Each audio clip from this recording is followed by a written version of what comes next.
White Rocket Entertainment, podcast number 981. Comings and goings through the transfer portal, the NFL draft, and old-fashioned high school recruiting. Did you know they still did that? The AU Wishbone. It's next. Theme song here. One day I'm going to have a spare hour. I'm going to set up our theme music for a little bit here. Probably too long for YouTube, though. I'll cut it down to like the length of Locked on Auburn's opening. And of course, I cut all this out for the podcast, for the audio. Let's see. All right. And there was one other thing I wanted to do. Oh, I want to get the background. Do I have a background? Yeah. Oh, here's the one that you want.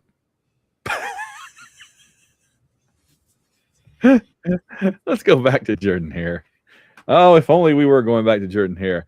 From Southern Illinois and Eastern Virginia, where we're doing it early. We're doing it early this week, doing a Sunday show. It's the AU Wishbone Podcast. John, how are you tonight? I'm well, Van. How are you? I'm good. I am your host, Van Allen Plexico, joined as always by my co-host. I'm John Ringer. John, I'm just noting we are up to White Rocket Entertainment Network podcast number 981. So we are rapidly closing in on the 1000th White Rocket podcast. I'm pretty excited about that. That is exciting. It's a lot of podcasts, man. It's a lot. 19 to go. And this is number 557 of this illustrious program, which is over half, right? Well over half of all the podcasts that have ever been done under the White Rocket Podcasting Entertainment logo has been ours. So our little show. Pretty cool. Well, we're going to talk about a number of things this week. But before we do, we got, as always, Jones Barbecue Foot Massage. That's not the right button. What is your Jones Barbecue and Foot Massage score right now, John?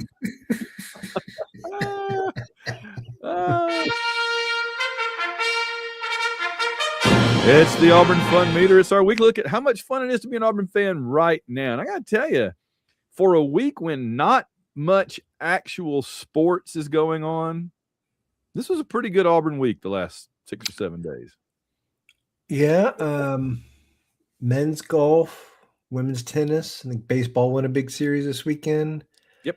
NFL draft, football commitment, basketball transfer portal. I'm 6.5. I think I'm like a 7.5.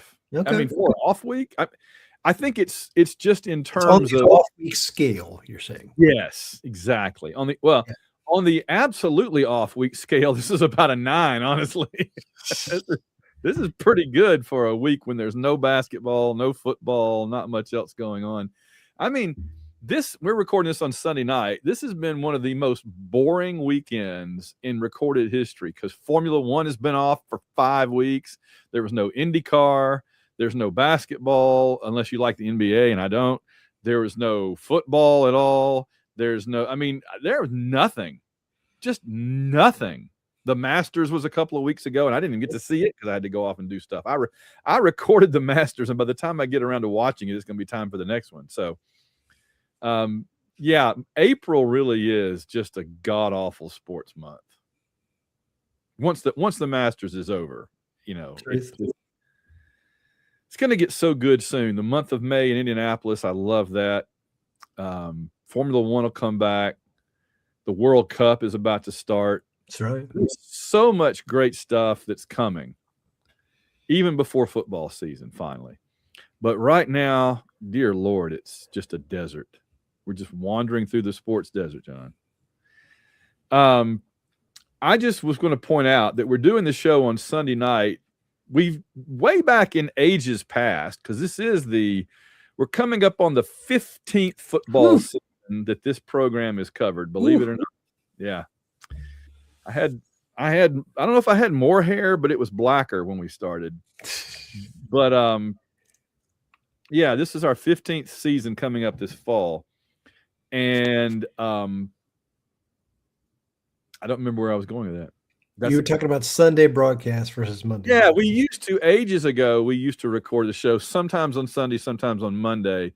This was, of course, way before we started being on YouTube and people actually would watch some. But yeah, so we quit doing them on Sunday at first because of Game of Thrones, and then because we didn't want to come on and do the show when we were still mad about Auburn if they lost a game. Well, I'm just going to tell you, we no longer to have a Game of Thrones to watch, and there's no AU football game from yesterday that we're still mad about. And you know what that made me think of, John? I'm tired of being mad on Sundays. I'm tired of being mad most Sunday mornings. And we have to hope, we have to trust that this new regime will fix that for us. I know we're still going to be mad some weeks, some Sundays. I know. Sure. But hopefully not more often than not. Amen. Yeah. Amen. Better for all of us as human beings and fans and for this podcast if we're less angry on Sundays. That's right. That's right. So, well, let's hope so. The first thing we want to talk about, we've talked about Jackson Koivun on here, our Auburn golfer that's just been incredible ever since he was a freshman. But I don't think we've talked about him enough. And so I just wanted to make sure we start out the show tonight tipping the cap to this incredible golfer. He's not just dominating as an upperclassman. He's dominated from the moment he set foot on campus. And this is his third year, yes, and he continues to just kick butt up and down golfdom. And at a historic level, not just he's good or he's an All-American. He's dominating college golf in the way it has rarely ever been dominated. I guess Stanford fans that watched Tiger Woods back when he was still there kind of know how we feel right now. But that's about the only thing I can think of. I guess was Scheffler at Texas briefly or something. I think maybe like a year he played for Texas. So maybe that. But these guys don't come along very often. I mean, you have to think this is a guy that's going to be a major PGA star. Yes. And for years to come, for the rest of our lives probably, because those careers last forever. They do. That's what's really exciting is he's just getting started. Yeah. I mean, he'll be 60 and still doing this. Again, you and I will be long gone. Probably. I will for sure. My lifestyle. I'll be long gone and he'll still be winning for it. Sex, drugs, and rock and roll, man. It's too much. That's the name of my autobiography. I thought the name of my autobiography was going to be the I saw a thing on social media yesterday where the guy said that he takes 4-hour shower. He goes to a hotel and takes a 4-hour shower with Kentucky Fried Chicken and beer. Did you see that? No. He goes, I get a bucket of KFC and a bunch of beer, and I go to a hotel room and get in the shower and eat fried chicken and drink beer. And he says, there's just chicken bones and beer cans everywhere. I said, there's the name of my autobiography, Chicken Bones and Beer Cans Everywhere, the Van Allen Plaisio story. I love it. Nice. But reverting back, yes, Jackson Koivun is the best amateur golfer since 2010, according to there's a website called Data Golf. Better as an amateur than John Rahm, Jordan Spieth, Colin Morikawa, Victor Hovland. Dang.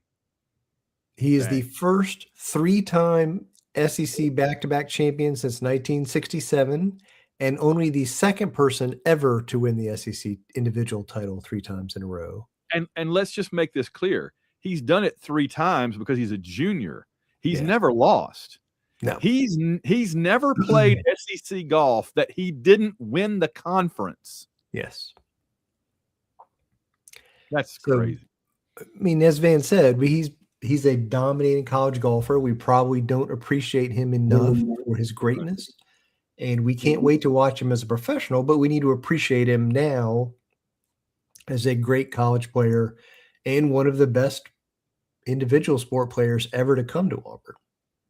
Yeah, no, absolutely. So that's awesome. I'm very, very excited about him. All right, turning our attention to the pigskin. So let me set the stage here. There's two things. There's two threads I want to pull together here. One is Auburn missed out on both or all of our big time quarterbacks we were trying to get. Yes. I don't remember where the first one went. Either Miami or USC, maybe. I can't remember. Miami, I think. But keep going. Okay. And then the second one that we kind of put all our eggs in the basket of once that guy was gone, he decided instead of being the only guy at Auburn, he wanted to be like the 6th 5-star quarterback at Oregon. Now, I mean, I understand quarterbacks wanting to go to Oregon because it does seem like a nice pipeline to NFL and all that. I get it. I understand that. But why would you go there when there's like 4 or 5 5-star quarterbacks already on their roster? I don't know. So maybe we need to go do a little what do you call it? Tampering. Well, I mean, it's also half of those guys are going to transfer. So that's what I'm saying. We need to go do a little tampering in the Oregon quarterback room and get one of them to come down to us. Because if that guy wants to go to Oregon, maybe one of those Oregon guys gets pushed out of the room and is looking for a place he can be the man. So come on down. But or a year from now, this guy's not seeing the field and they're recruiting another 5-star behind him. He feels unloved, and we reach out and go, "Hey, come on down." That's right. There was that's how Deuce Knight ended up at Ole Miss. He almost went to Notre Dame, but Ole Miss was recruiting him too, and then ended up doing this. I just keep thinking what Deuce Knight would be like in this offense, and it just kills me.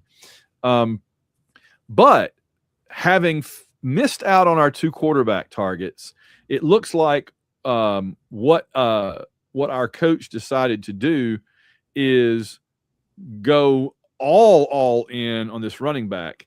His name is Myson Johnson Cook, and he was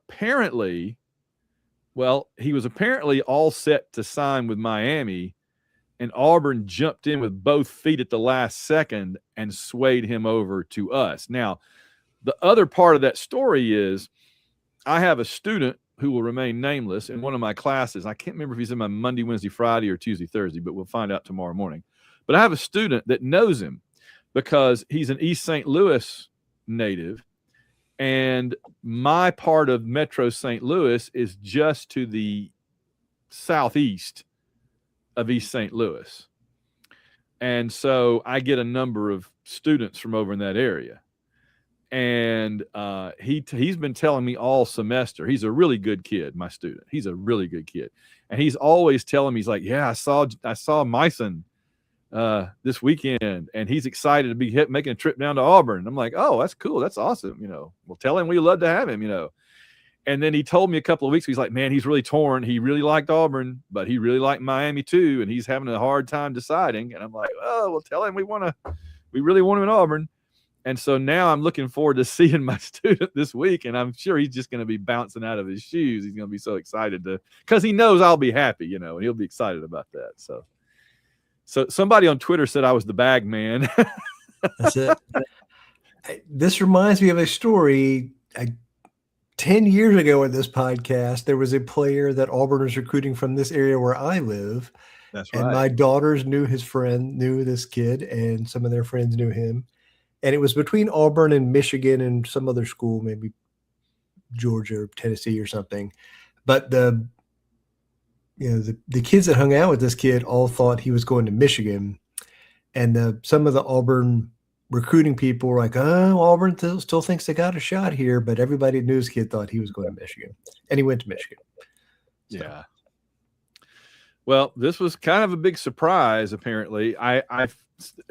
From what I've heard, it sounds like nobody knows for sure, but there's a theory that they pretty much threw the bag at him, like a lot of NIL type thing to get him. And sure, if we've got it, I guess all that money we didn't have to spend on a quarterback, we just portioned some of it out into a raise for this kid. So, and by all accounts, I mean, he's like 6'3", 235. Yes, he's big. And it's all muscle, apparently. Mm-hmm. And somebody was saying one of the scouts was saying he looks like an NFL back now, and he's going to be an NFL back. So I like that. I approve of that, John. Am I wrong to am I right or wrong in my approval of this? It seems like a good thing. Am I right or wrong? This offense runs the ball a lot. This guy will have success in it. This is a good thing. Yes. Well, I'm sure Golesh explained to him that we plan to run the bodily fluids out of the ball. That's right. And he can be that guy. Now, another thing that's going to be interesting about this is that we currently have a very deep and fairly young running back room, as they say these days. And the only one I know of that's, well, I don't know about the two. All right. We know we've got Jeremiah Cobb's going to be a senior, right? Yes. So this is his last year, regardless. We know that it's hard for me to believe that Jeremiah Cobb has already been there 3 years. As you know, he played a lot last year, but we know that the other guys are freshmen and sophomores, but I don't know about the South Florida guy, and I don't know about was it Troy guy? Mm-hmm. Okay. So Cobb and the Troy guy, Tay Meadows, are seniors. Okay. Bryson Washington from Baylor and Nakai Davenport from South Florida are juniors. Okay. Henderson is still a redshirt freshman, and Omar Mabson is a sophomore because he played too much. Okay. Played some. Okay. So basically 2 guys will be gone before Myson Johnson Cook even sets foot on the campus. And then the other 2 will be seniors while he's a freshman. Yes. And then he can kind of work his way in, and then he'll be going up against Henderson and Mabson, I guess. Yeah. And it's also a different world, Van. Running backs don't want 30 carries a game anymore. They don't want to be overused in college. Right. That's right. And you know, we don't know yet exactly how good the South Florida or Baylor guys are, or Troy, but at least one of them probably was brought in just for depth and not expecting to be like a starting running back in the future at some point. And probably knew going in he was never going to be our featured back. I mean, you know, obviously Cobb's going to be the featured back this year. Who's going to be the featured back 2027? But you say, again, I'm going to go back to what I said. You say feature back. I'm going to tell you 2 or 3 guys are going to play in every game. And we got to have 2 or 3 guys in every game, and players are going to get hurt and miss games like they did last year. Yeah, but that said, there's no question Jeremiah Cobb is the starter. Nobody doubts that. So who's going to be in that role? Minute. Yeah. So who's going to be in that role in 2027? I mean, I would say Washington. Okay. But it could be Davenport. Washington is the Baylor one, right? Yes. I'm trying to keep them straight. Man, we brought in like a whole crowd all at the same time, and it got a little confusing, to be honest with you. I really like the potential of Mabson. I hope he works out because I really want to see him do some good things. And I'm so afraid he's going to transfer because of this new guy. Any of them do. It's fair, but like at South Florida last year, not counting Byron Brown, Davenport had 9 carries a game. They had another running back with 6, another running back with 6, another running back with 7, another running back with 4, and they had wide receivers that had 1, and then another running back with 2. So it's like a bunch of guys. Maybe he showed that. Maybe Golesh has been showing that little stat right there to these running backs and saying you're going to get some carries, right? Okay, but not too many. All right. Well, that's cool. He was the 4th ranked running back in the nation, a top 50 player overall. And from what I understand, he made our 2027 recruiting jump up to 12th nationally. Yes, we only had 3 or 4 players in the class who were 12th in the country, so that's pretty good. Yeah. Do you think we're going to take a quarterback at all now? Oh, sure. I think they'll take a quarterback every class, but they may not try to go all in on a top quarterback, or they may wait, see if somebody defects during the course of the season. A backup type guy or something. Mm-hmm. All right. Well, All right. Well, next year we really going to have to just sell out to get, because you got to have a good quarterback, and we're lucky we got one this year already, but we're going to need one going forward. But they'll have some proof of concept at Auburn to sell next year. That's true. All right. So the NFL draft, 5 players drafted, and then some others signed as undrafted free agents. It feels like 5 is a lot for us lately. Am I wrong here? You're not wrong. I haven't looked at the numbers, but compared to recent years, it is a lot. Wow. So how did that happen?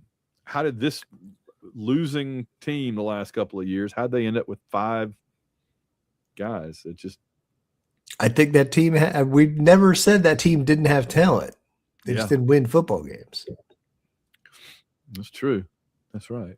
Okay, so walk us through who went where and when and how and so forth and such. So Keldrick Falk was widely projected to be a first-round pick, and he was, to the Tennessee Titans.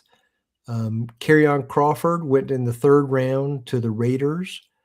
Connor Lew, our center who got hurt last year, went in the 4th round to the Bengals. Jeremiah Wright, our big guard who was here a long time, went in the 4th round to the Saints. And then Bobby Jamison Travis went in the 6th round to the Giants. A little bit of a surprise, but he was a good, productive defensive lineman for us last year. Well, those are valuable too. Those are coveted. That's right.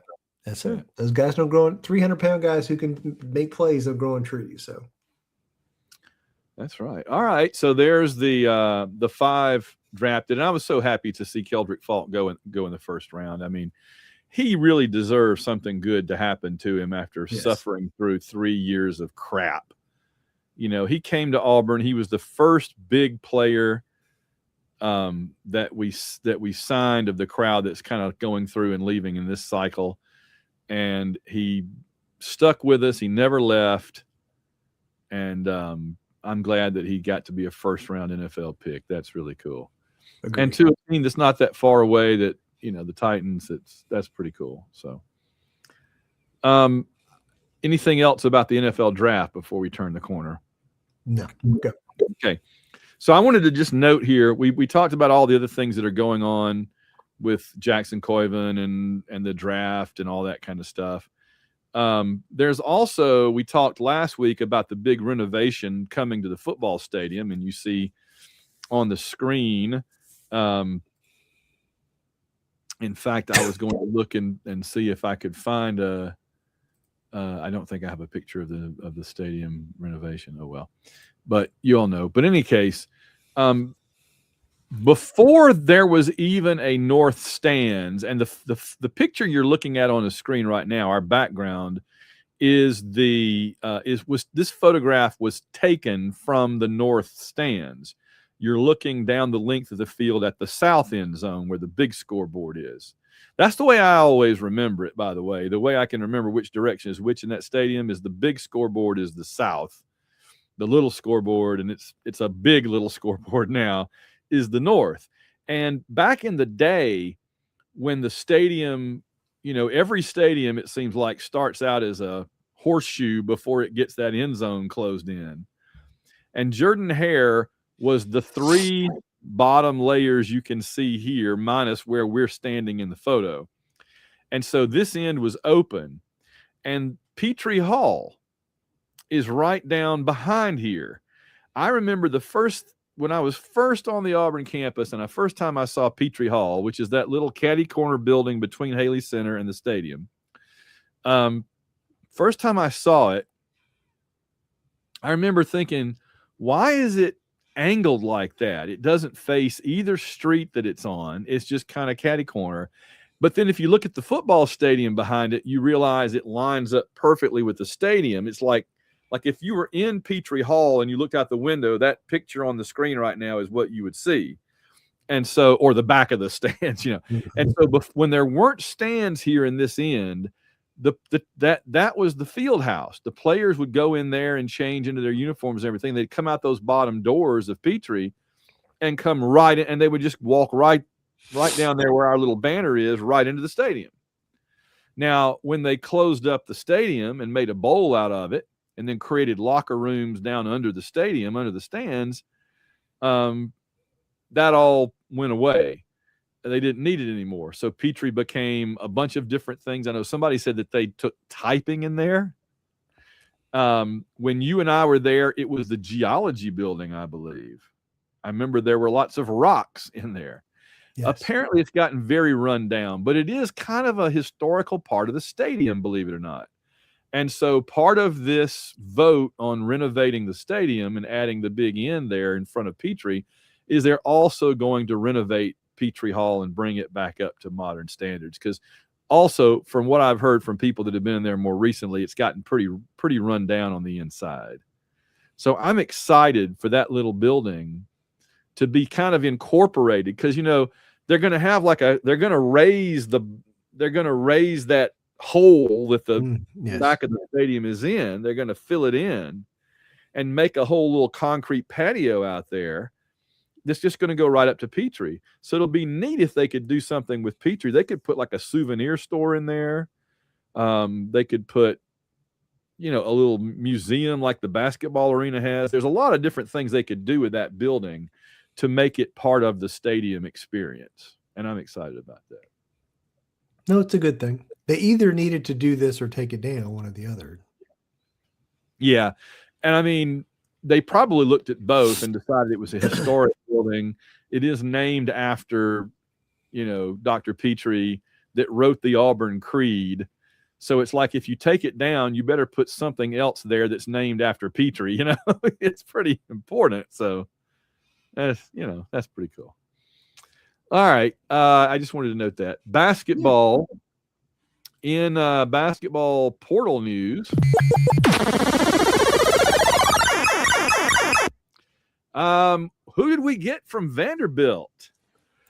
We added a couple of players this week in the portal van. The first is George Kimball III, not Dr. Richard Kimball, who transferred from Vanderbilt. And before that, he was at Eastern Kentucky. He was actually injured all last year and did not play for Vanderbilt, even though he was on Vanderbilt's roster. And the year before that, it was Eastern Kentucky. He's a guard. I think he'll be a backup for both Tahad and Overton. And he's 6'2", 184 pounds. At Eastern Kentucky, averaged 16 points and 2.5 steals. So, you know, think of a small school Denver Jones type coming into Auburn who could be a solid backup player for Tahad and Overton and spell them during games and come in as a defensive focus player. Right. I was going to say, you had me at Denver Jones, so absolutely, yeah. And early Denver Jones, not late. Right. Denver Jones was an All-American level defender. And then we got a player, Adam Olson from forwards from South Alabama. He's 6'8", 225. He's 20 years old, and he averaged 16.7 points per game, 40 rebounds per game, 1 assist, 1 steal per game for South Alabama. He did not play against Auburn in the NIT tournament game, but he played in almost every other game for them this season and averaged like 35 minutes a game. He is an excellent three-point shooter. Almost 40% from three, and he shot twice as many threes as twos. So he's literally a 6'8" guy that when the team is fast breaking down the court, he's going to run out to the three-point line and find an open spot and be that guy. He's like if he's like a short Walker Kessler crossed with Bryce Brown.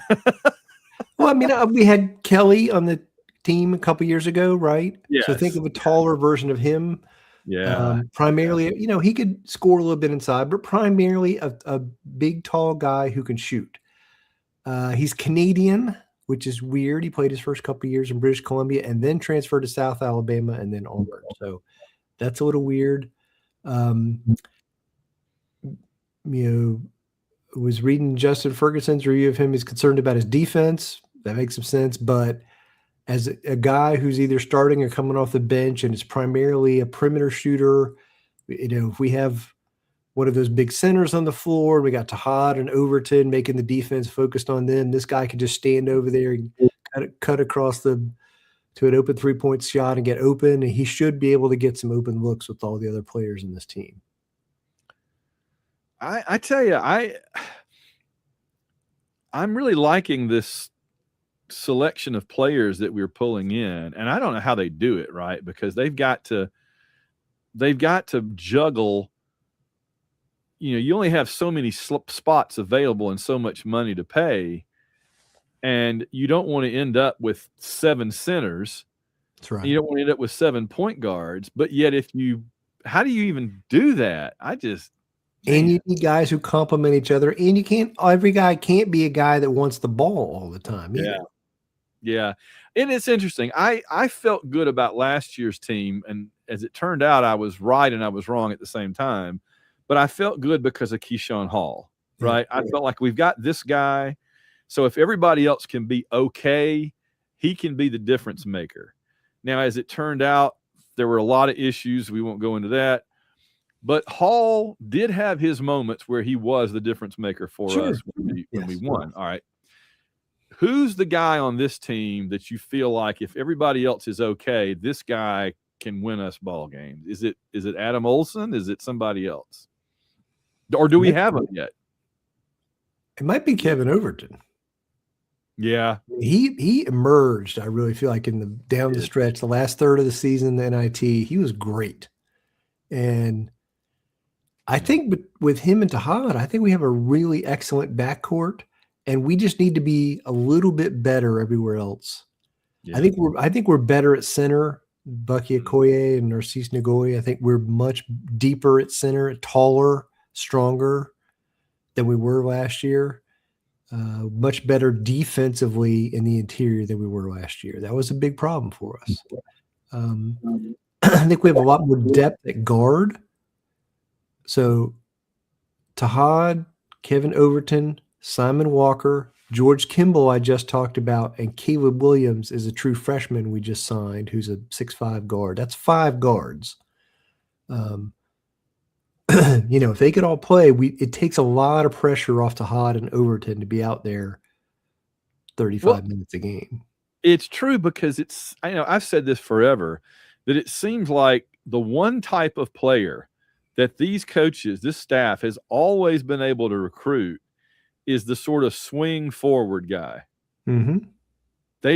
We have 5 or 6 of those every year, it seems like, but this year that's like the one thing we don't have as many of. So it's kind of weird. I guess I'm just used to saying, okay, we got 5 or 6 hybrid forwards, we're good. And now we don't have that. So I don't know how to feel.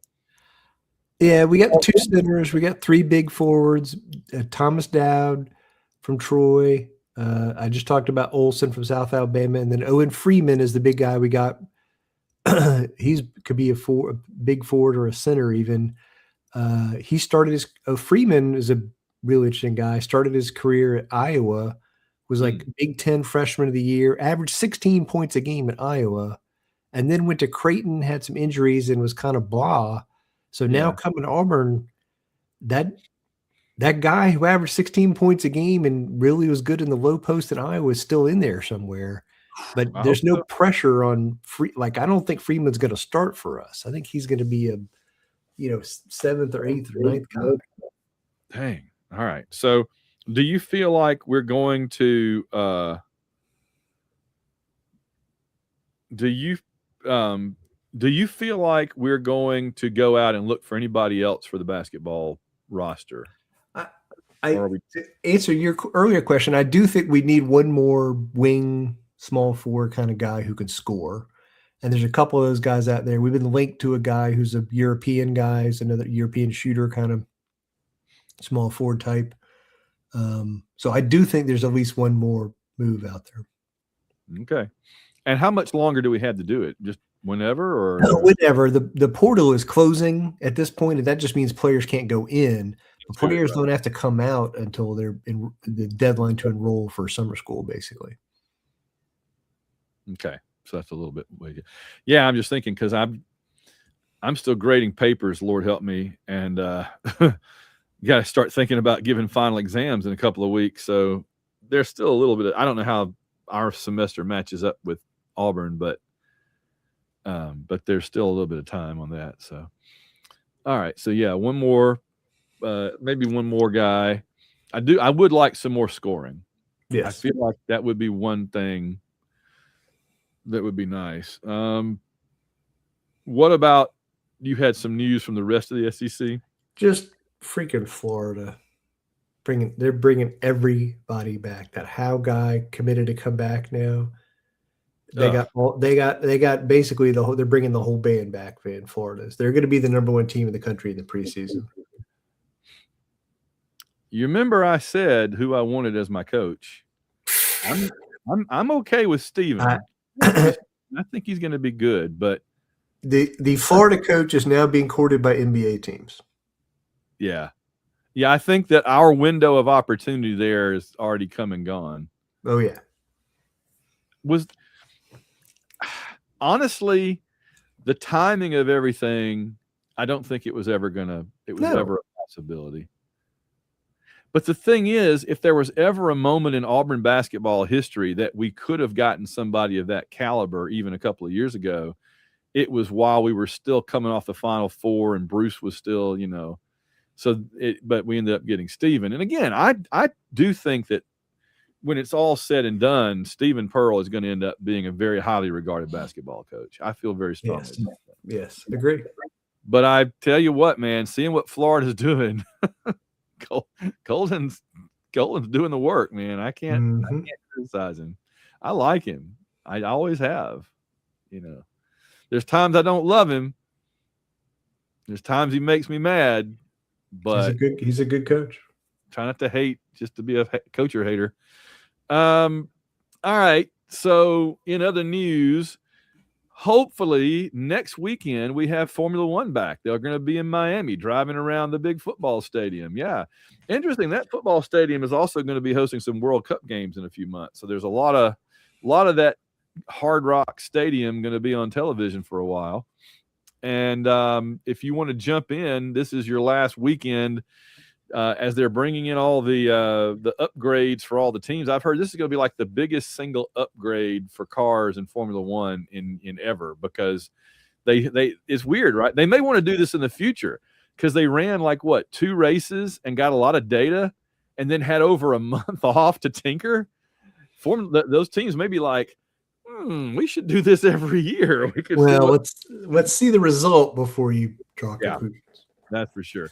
So yeah, go to www.auwishbone.com, become a patron, and then there's a post in there with a link to sign up to join our Fantasy Formula One League. We're only 2 races in, so you got plenty of time to make up the distance there.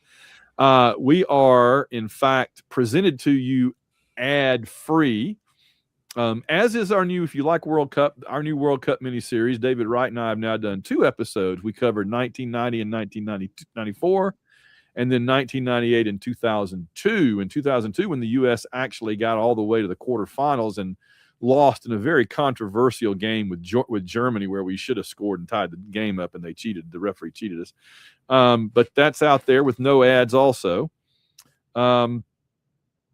Go to www.auwishbone.com, and thanks to all of our great patrons who went to patreon.com and clicked the big orange button to become a patron. They include the great Samuel Salvatore, who I had a very interesting conversation with that I'll relate to you in a little bit. A little more about that to come. And also, I guess I need to click on the switch here. There. Aha. There's our patrons. Logan Chilton. And he always reminds us what we sacrifice to be an Auburn fan. So what do I sacrifice? Tell us. Everything. Oh, it's so true. Ben Spooner, man, just nothing but blasphemy. I know it. Amen. Carl Von Drunker, Chris and Clinton Stewart. Did the gymnastics coach deserve to be fired? Oh, we hired a new gymnastics coach. I saw we hired a new guy. So one moment, keep going. All right. John's going to look up our new gymnastics coach. Earl Ricks, Phil Amthor is still giving us a break from since the dismal years are over, we hope. Richard Stevens, Steve Trawick, Ann Pridgeon, Shane Bailey, Susan Trawick, Willie Carden, Win from Norman, Oklahoma, and as I always say, also Win in Norman, Oklahoma. Gary Grant, aka AU fan at KSC, and 2023 AU Wishbone NCAA Men's Tournament Challenge champion. William Morgan, Bradley Blackman, Eric Morgan, Michael Kirshner, War Eagle from South Arkansas, David WDE Salmons Esquire, G Money.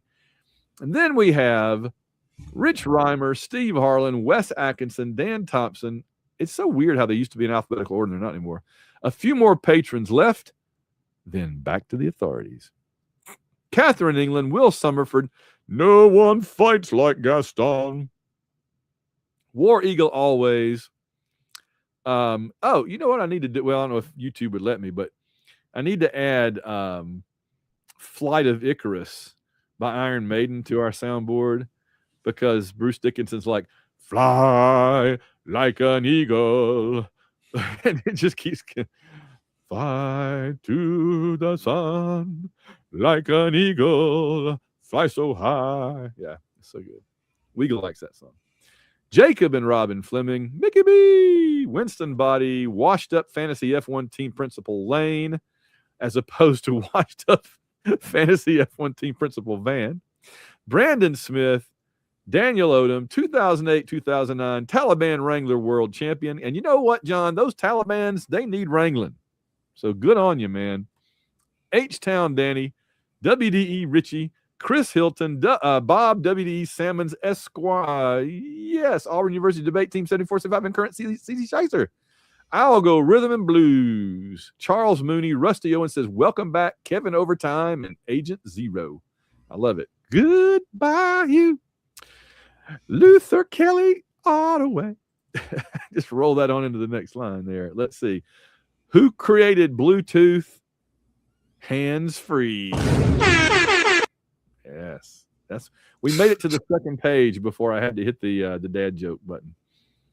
Todd Robinson, a.k.a. Undisputed 2012 Doubles Badminton Intramural Champion. Chad McDowell, Auburn Football's Elvis. Wade Ward, Reynolds Wolf, Philip Martin, Jeff Hunter. David G. is the health and safety representative for Jones Barbecue and Foot Massage.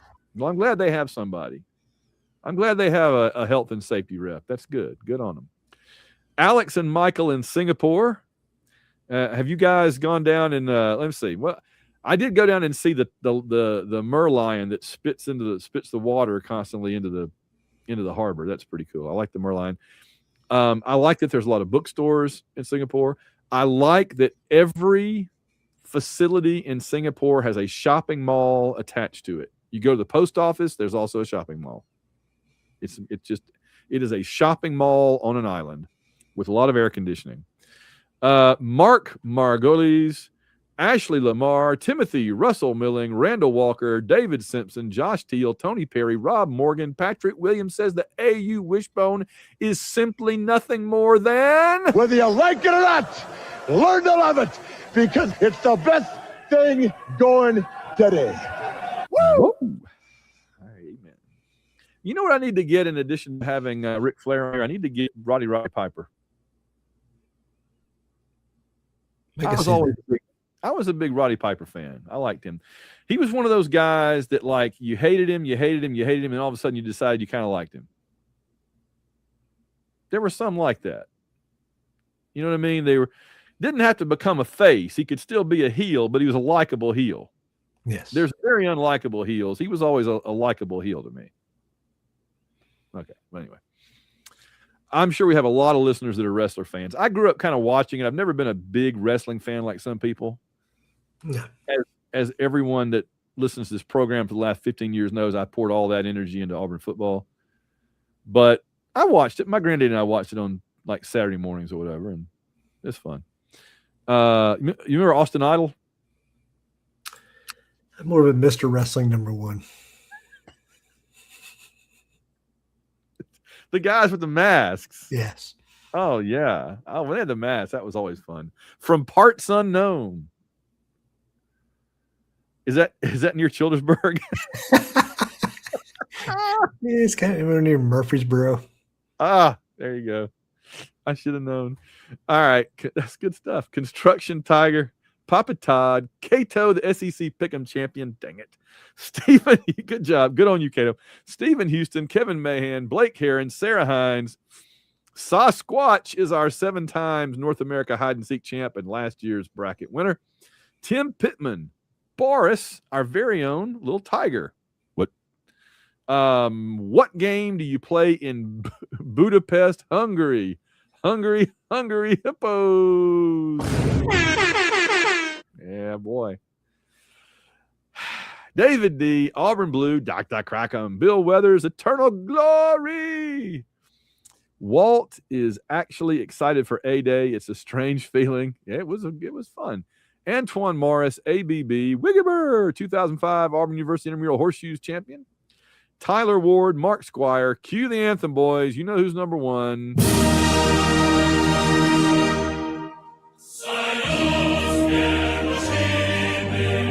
Auburn, number 1. There we go. This is just my little abbreviated version. I don't want to wear it out too much. I like to save the full version for when we just suddenly break it out randomly, because that's always fun. That's one of the most fun things we do to me is break that out. But I don't mind a little bit here because of him. Alex Wynn, Kenneth Brent Rain says the barbecue. You have failed me for the last time. AKA I'm Dead for Life. I don't think it'll be the last time, though. When do we start the barbecue? This is we're at the end of April. Barbecue's got to be coming. May, June, July, August. 4 months. So when are we going to do it? Like middle of August, something like that? Early August? It always depends on your schedule, but yes, August 20th, somewhere in there. Somewhere in there. All right. And we're still planning to do our this year's play-by-play of a football game. We got to get that organized soon. Let's see. John Stubbs, Clay Henson, Justin Bean, James Taylor, Ruth, and Darren Sutherland. And finally, youngins, Ben Amos, Spanky, the AU Wishbone is my new happy place. Larry Bird is not walking through that door. And Larry Bird's not walking through that door, fans. Kevin McHale's not walking through that door, and Robert Parrish is not walking through that door. I got great news for you. Auburn beat Alabama by 12 points. No, this is important, honestly. Oh, I'm glad I clicked on that button randomly. Did you hear that they're working on a new Ocean's 11 movie? And this is not a dad joke. This is serious. I did hear that. Did you hear the setting of this new? So it's going to be a prequel about George Clooney's parents. George Clooney from the 2001 movie. Oh, by the way, this is the 25th anniversary, if you can believe it. This is the 25th anniversary of the Ocean's 11 remake with Clooney and Pitt, which is one of my top 10 all-time favorite movies. Yeah. I know. That's just crazy. And it came out the same year as Fellowship of the Ring. I've already got tickets for my whole family to go see it in the theater because there's the 25th anniversary re-release. Very excited about that. But the new one that they're working on now, which will come out next year, is set at the 1962 Monaco Grand Prix. It's an epic heist at the Monaco Grand Prix in the 60s. John, what is the topic of the book I'm writing right now? No idea.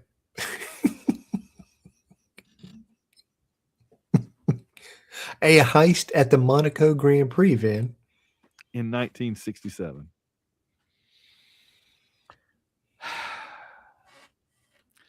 It's killing me.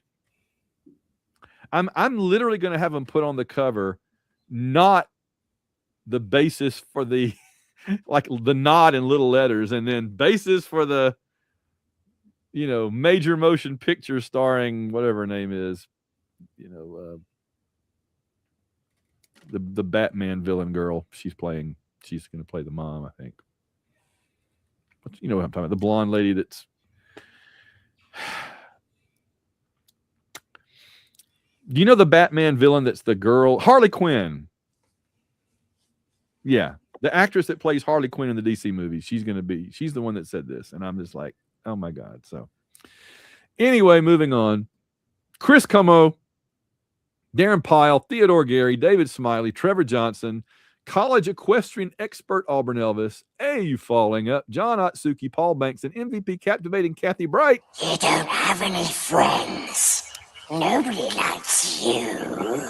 Nothing could be farther from the truth, Kathy. Ben Regas, Bobby Polite, Elizabeth Donald, I'll Buy This for $1, Rich Hammett, Chris Braun, Alex Browns, the Slinko family, Daniel, Empire Strikes Back, wishes it was superior to Star Wars Witten. I know, it didn't say that. My bad.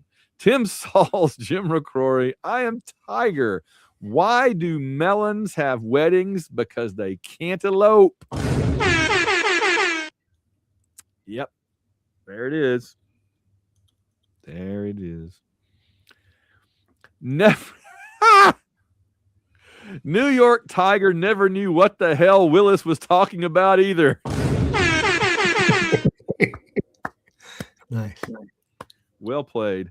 Now, see, people get that, but they didn't get Count Floyd. We'll come back to that. Oh. CT Tiger, Jim Myers, Trey Jackson, Howard Frantz, Peter Wang, Willie Moe, Zach Dorian, Chris, and our one-time anonymous donors. We thank you all. www.auwishbone.com. And I believe we have a brand new.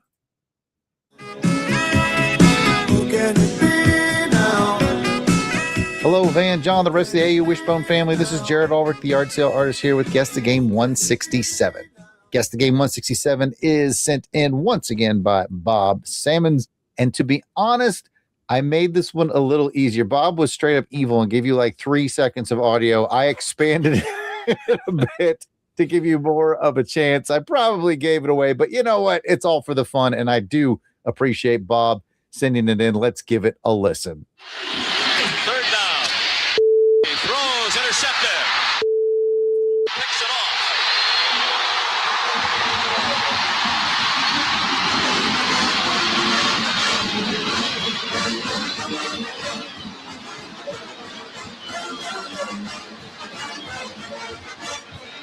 This is a defense like a shark. They're being attracted to blood right now. Watch.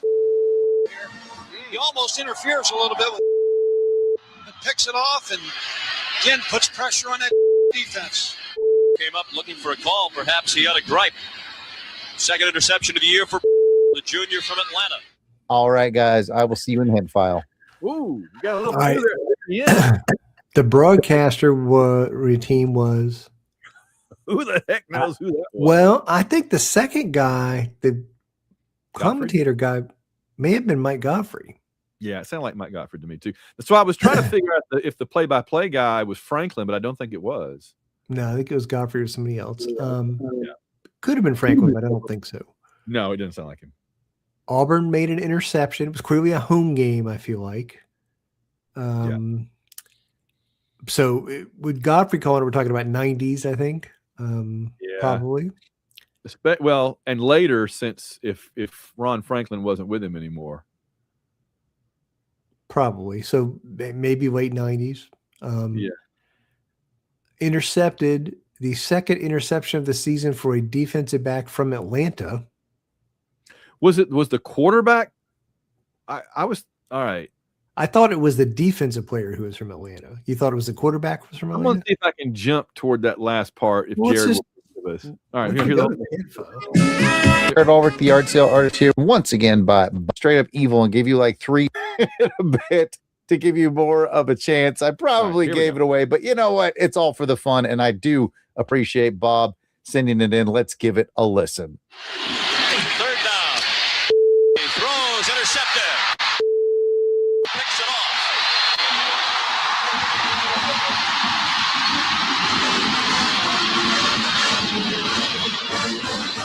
That sounds good.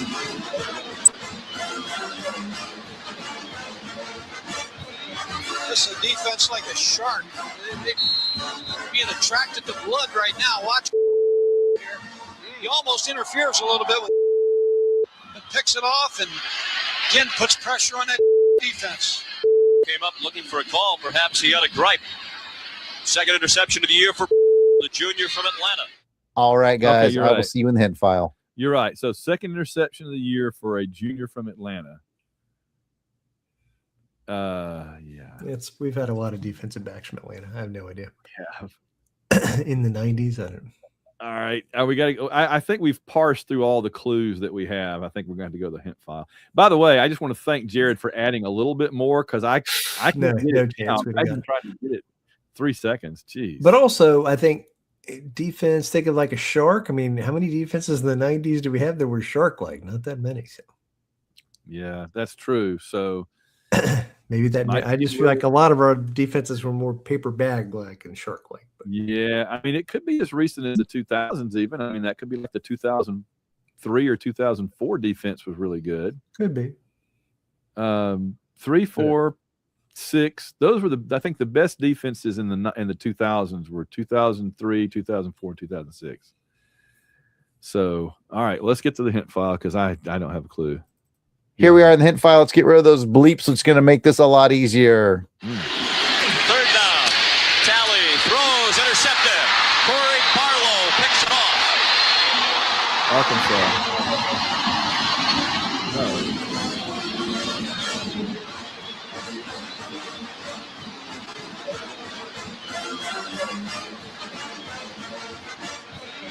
This is a defense like a shark.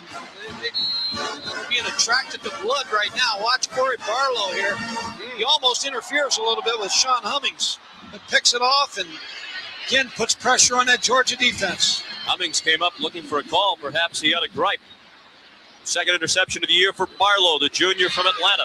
All right, guys, I'll see you in the answer file. If we knew what year Corey Barlow was a junior, this would be made in the shade. I feel like he was a early 90s player, but am I crazy? I think he's more recent than that. I think he's more recent than that. Yeah. I don't recognize the names of any of the Georgia players in that clip. Did it sound like the quarterback's name was Tally? Yes. When did Georgia have a quarterback named Tally? That's what I'm talking about. I mean, I remember Arkansas having a running back named Tally. Lord. That's what I'm talking about. Like, I think this could be like a 91 clip or something. All right. John says 1990s Auburn, Georgia. Now it's a home game against Georgia. What years did we play Georgia at home in the 90s? We've locked it. Oh, well, what years did we play Georgia at home in the 90s? 96, 94, 92, 98. I didn't go in order, but I remember 96 was the overtime game, and I kind of worked both directions from that. I don't think Barlow was part of that 94 defense. Well, we tied him in 94. We lost in 96. We lost in 98. We lost in 92. So it's either 1990 or you got to go to 2000 and beyond. You think Barlow's later 2000? I feel like he was a Tuberville player. Okay. You want to just say 2000? That's 2000 Georgia, yeah. 2000 Georgia. Now, we've locked it in. Now, I'm looking up. I just want to look up. Oh, crap. What are you looking up? I'm not allowed to look up stuff in the middle of guess the game. No, I said we've already locked it in. I said we've locked it in. Let's hear the answer, and then we can look up stuff. I think you're going to be ticked off. Okay, Van, John, if you guys figured out that this is Auburn playing Georgia in 1990, then you win. And I'm certain Bob's upset that I didn't torture you with his 4-second audio clip or whatever, but you know, you got to let the guys win once in a while, Bob. And we definitely appreciate you keeping the segment alive. If you want to be like Bob and send in a play for Guess the Game, I can be reached at lots of different places. It's at Yard Sale Artist on X, Facebook, and Instagram. Or you can email me directly at Jared, that's JARROD, at theyardsaleartist.com. Until next time, Van, John, Ward. All right. right. So John wins because you said 90s in a game we won, and the only one we won in the 90s was 1990. So I will give you the trophy for that because you, by elimination, figured that out. I went along with the 2000s, and we missed it.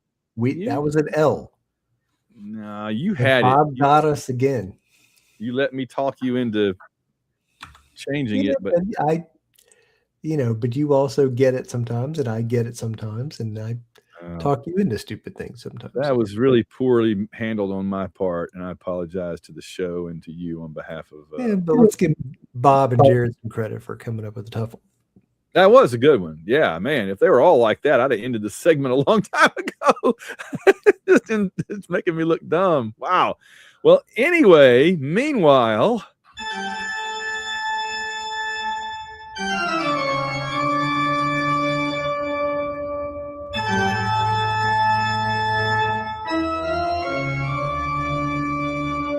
Coming up, we have listener questions and around the SEC.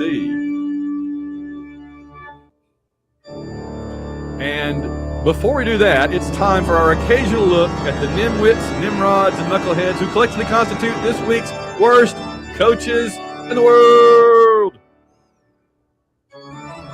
And I'm going to go ahead and do this here because this is our title sponsor for this segment, Samuel Salvatore. And I had an interesting conversation texting with him earlier in the week. And he didn't object to me mentioning that he was doing this, so I thought I would pass it on. Samuel works in like the construction industry, building things, and he's very, very good at that. And for the last little while, he and his crew have been in Columbia, South Carolina. And not only are they having to live and work in Columbia, South Carolina on this project, they are actually working on Williams-Brice Stadium, a.k.a. the Chicken Coop.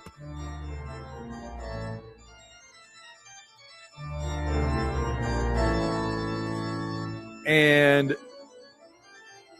Samuel pointed out to me, he said, what's even funnier, he liked the Chicken Coop, and I appreciate that. I do call it the Chicken Coop, just like I call the Arkansas Stadium the Smokehouse. But he pointed out what's even funnier is that there's a lot of chicken places around the stadium. He's like, you'd think they wouldn't do that because it's insulting their own mascot. I agree. I would have thought been a lot of pork barbecue and steak houses around that stadium. I wouldn't have thought they'd go in for the chicken finger, but you just never know, I guess. I wonder if there's a lot of good barbecue places. I guess we didn't really find out if there were any good barbecue places around the Arkansas Stadium. I am sure there are. Yeah. We did Torchy's Tacos, and we had some of the street vendor stuff, I believe, at Arkansas, if I recall correctly. Yeah, and I was just saying, I agree. I think that South Carolina should get a deal with Raising Cane's and call it Raising Cane's Field at Williams-Brice Stadium, or maybe Guthrie's Field or Zaxby's Field. And the announcers could even embrace that. They could be like, man, the quarterback really dipped the sauce on that nugget he just threw for a touchdown, Bob. Or that scoring drive was no slaw, extra fries. Or that receiver didn't just toast the defensive back, John. He Texas toasted him. I think there's a gold mine to be made here. Just go all in on the chicken nuggets and chicken fingers thing, and they could just rake in the cash. Here I am helping South Carolina. What am I thinking? What am I even doing here? Just giving the ideas away. Giving away for free. All right, so the people at South Carolina that poor Samuel Salvatore is having to put up with that are not currently exploiting their mascot for profit, they are this week's worst administrators in the world.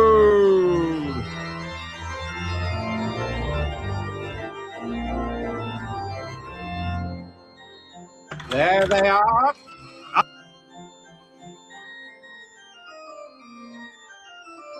Thank you. Order. Questions to the Prime Minister.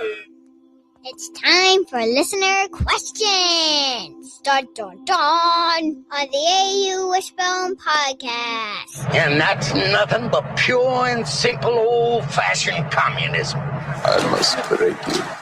What's in the listener feedback mailbag this week, John? All right, before we get to that, we got to start with a shout out to listener AU Chizad, who is the only person who messaged us and said that they really appreciated the skit from Van last week. And Van, you're allowed to howl again now for that. Oh, that was a scary skit, boys and girls. It was very scary. Get your 3D glasses now. I'm just killed John. John's done. Get your 3D glasses now, kids. Oh, it's a good stuff. That's all right, good what's stuff. the mailbag? All right, we have one email from our frequent guest the game participant, Bob Sammons. All right, Bob. And the subject line is all blue looks good and guess the game. He says, first, I saw a computer generated image of an all blue uniform, helmet, jersey, and pants, and it looked great. We've had after your comments last week about the all blue pajama look. I know. I mean, if it wasn't for that factor right there that makes us look like Mountain West, if it wasn't for that, I'd be all in on the solid blue. All right.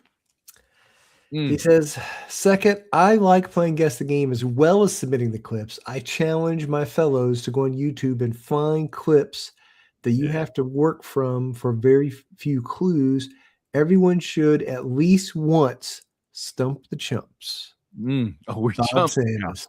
That's it. No, you got to go for it. I'm the chump this week, and John can say, and I am the King of England. Well, someone knows. Someone knows. God knows. Blasphemy! Yeah. All right. Well, let me just echo Bob's request there because I think it's a very good one. We've been leaning too heavily on him, and he's having to do too much, and he doesn't really even get to play. We at least get to play, but man, I would love to come up with some questions, but I can't stump myself. So that wouldn't be fair. So it is funny though, because every year at Dragon Con, I do Marvel DC trivia and sci-fi literature trivia, and I make up all the questions for both games, and so I never get to play because I'm the only person that knows all the questions going in. So I get it. I totally get it. And we need somebody else to step up and Do yourself no injury.